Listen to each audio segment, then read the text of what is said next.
وسلم نے ارشاد فرمایا کہ انسان کے ہر جوڑ پر صدقہ ہے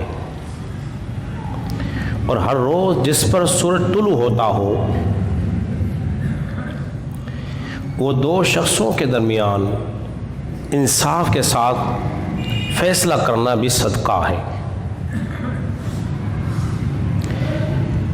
کوئی شخص کسی کو سواری پر سوار کر دے تو سوار کر دینا بھی یہ بھی صدقہ ہے، اور کوئی شخص کسی سواری پر کسی کا سامان اٹھا کر اس کی سواری پر رکھ دے تو اس کا یہ عمل بھی صدقہ ہے۔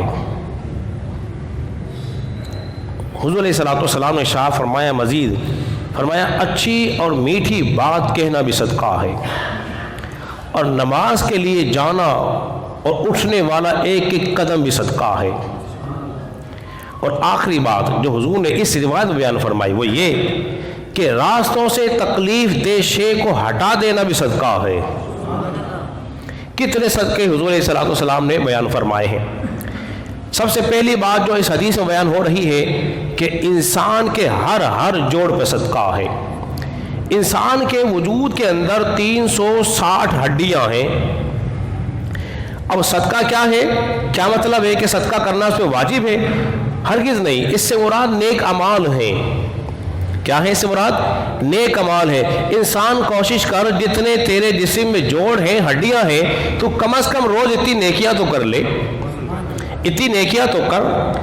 تو نفل نماز بھی پڑھ، رسول اللہ صلی اللہ علیہ وسلم پر درود و سلام بھی بھیج، اللہ کی تسبیح بھی پڑھ، اس کا ذکر بھی کر، اس کی یاد بھی کر، کیونکہ ہمارا وجود جو ہے یہ اللہ کی بہت بڑی نعمت ہے، اور جو نعمت جس کے پاس ہوتی ہے اس پہ لازم ہے کہ اس نعمت کا وہ حق ادا کرے اور اس کا شکر ادا کرے۔ ان ہاتھوں کو راہ خدا میں لے جائے، راہ خدا میں اٹھنے والا ایک ایک قدم جو ہے کیا ہے؟ وہ صدقہ ہوگا۔ اور بڑی نفیس بات، حضور کیا ہے؟ رحمت للعالمین ہے۔ کیا ہے؟ رحمت للعالمین ہے۔ حضور کو اپنی امت سے کیسا پیار ہے اور کیسی شفقت ہے، اس کا اندازہ آپ کو اس بات سے ہو رہا ہے۔ کل قیامت کے دن کوئی شخص اللہ کی بارگاہ میں یہ عذر نہیں پیش کر سکتا، اے اللہ تو نے مجھے مال دیا ہی نہیں تھا، کیونکہ میں اور آپ ہمارے ذہنوں میں یہ بات تو یہ ہے کہ شاید اللہ کی راہ میں صدقہ وہ کرے جس کے پاس مال ہو۔ کوئی یہ عذر پیش نہیں کر سکتا اللہ تو نے مجھے مال نہیں دیا تھا تو لہذا میں صدقہ نہ کر سکا، کوئی یہ عذر نہیں پیش کر سکتا تھا۔ حضور کیسے شفیق و مہربان ہے، جس کے پاس مال ہے وہ بھی صدقہ کر سکتا ہے، اور جس کے پاس مال نہیں ہے وہ بھی صدقہ ادا کر سکتا ہے۔ کس طرح ادا کرے گا؟ کہ سواری پہ کسی کو سوار کرا دے، کوئی ضعیف ہے، کوئی بوڑھا ہے، کمزور ہے، چڑھنے میں دشواری ہو رہی ہے، اس نے کچھ کندھا لگا دیا، مدد کر دی، تو اس کا تمہارا یہ کام بھی صدقہ بن جائے گا۔ کسی کی سواری پہ سامان اٹھا کے رکھ دینا، تمہارا یہ فعل بھی صدقہ بن جائے گا، اور تمہارے اٹھنے والے قدم مسجد کی طرف آ رہے ہیں، تمہارا ایک ایک قدم جو ہے وہ بھی صدقہ بن جائے گا۔ اور نبی پاک علیہ الصلوۃ والسلام نے کیا پیاری بات ارشاد فرمائی، فرمایا اچھی اور میٹھی بات بھی صدقہ ہے، اچھی اور میٹھی بات بھی۔ تو لہذا میٹھے بول بولو، کڑوی بات نہ کرو، تلخی سے پیش نہ آؤ، شفقت کے ساتھ محبت کے ساتھ پیش آؤ۔ انس بن مالک رضی اللہ تعالیٰ عنہ بیان فرماتے میں 10 سال حضور علیہ الصلوۃ والسلام کی بارگاہ میں رہا، 10 سال رہا۔ اور جب انسان 10 سال کسی کے پاس رہتا ہے نا، کوئی نوکری کرے کسی کے پاس، تو تلخیاں بھی ہوتی کہ نہیں ہوتی ہیں، کبھی غصہ بھی آتا ہے، کبھی جھاڑ بھی دیتا ہے انسان۔ تو انس بن مالک کہتے ہیں 10 سال رہا، 10 سال کے عرصے میں نبی پاک علیہ الصلوۃ والسلام نے مجھے کبھی اف بھی نہیں کہا، اف بھی نہیں کہا۔ حضور نے کوئی کام میں نے نہیں بھی کیا تو حضور علیہ الصلوۃ والسلام مجھے تنبیہ نہیں کی، ڈانٹا نہیں۔ یہ حضور کی محبت تھی، یہ درس دے دیا کہ اپنے سے چھوٹوں پہ شفقت بھی کرنی ہے، بڑوں کا ادب بھی کرنا ہے۔ تو میٹھے بول بولو، میٹھا بول بولنا کیا ہے؟ صدقہ ہے۔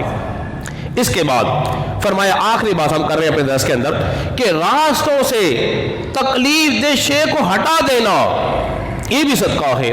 اب ذرا میں اور آپ اپنے من میں اتر کے دیکھتے ہیں، کیا آپ اور میں راستوں سے تکلیف دہ شے ہٹا رہے ہیں یا راستوں میں کھڑی کر رہے ہیں؟ یہ سوچ لیں آپ. اگر ایک پتھر بھی ہٹا دے وہ بھی صدقہ ہے.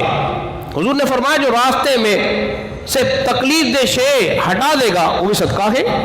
اور میں اور آپ کیا کر رہے ہیں؟ تکلیفیں کھڑی کر رہے ہیں. کس کے لیے؟ اپنے بھائی کے لیے. کیونکہ مسلمان کیا ہے؟ آپس میں بھائی بھائی ہیں.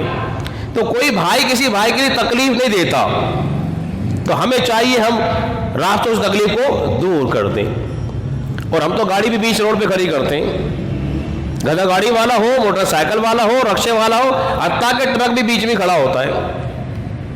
تو ہم لوگوں کے لیے تکلیفیں کھڑی کر رہے ہیں، دور نہیں کر رہے. یہ اچھی باتیں نہیں ہیں، یہ اچھا کردار نہیں ہے، یہ نکھار نہیں ہے آپ کی شخصیت میں. اگر آپ تکلیفیں دیں گے تو آپ کی شخصیت تو داغدار ہوگی، کامل نہیں ہو سکتی. آخری بات کروں، اپنی گفتگو ختم کرتا ہوں. میرے کریم آقا نے کیا ارشاد فرمایا؟ لوگوں کے راستے میں ایک درخت تھا. ہم بار بار اس حدیث کو بیان کرتے ہیں آپ کے سامنے. لوگوں کے راستوں میں ایک تکلیف دہ درخت تھا، تکلیف دیتا تھا لوگوں کو راستے میں. ایک شخص نے کیا کیا؟ اس درخت کو کاٹ دیا، لوگوں کے لیے راستہ کشادہ کر دیا، اس سے تکلیف دور کی تاکہ لوگ آرام سے گزر جائیں. جانتے ہو اللہ تبارک و تعالیٰ نے کیا اجر دیا؟ اللہ تبارک و تعالیٰ نے اس کے لیے جنت میں درخت بھی لگایا ہے اور درخت کے نیچے وہ آرام بھی کر رہا ہے. ایک درخت تکلیف اسے دور کی، اللہ نے کیا دیا ہے؟ جنت میں ٹہلتا بھی ہے، درخت کے نیچے آرام بھی کر رہا ہے. تو میں آپ اور میں بھی اجر پا سکتے ہیں، ہم بھی لوگوں کے راستوں سے تکلیفیں دور کر سکتے ہیں. اللہ رب العزت کی بارگاہ میں دعا کریں کہ اللہ تبارک و تعالیٰ ہم سب کو سمجھنے اور عمل پیرا ہونے کی توفیق عطا فرمائے.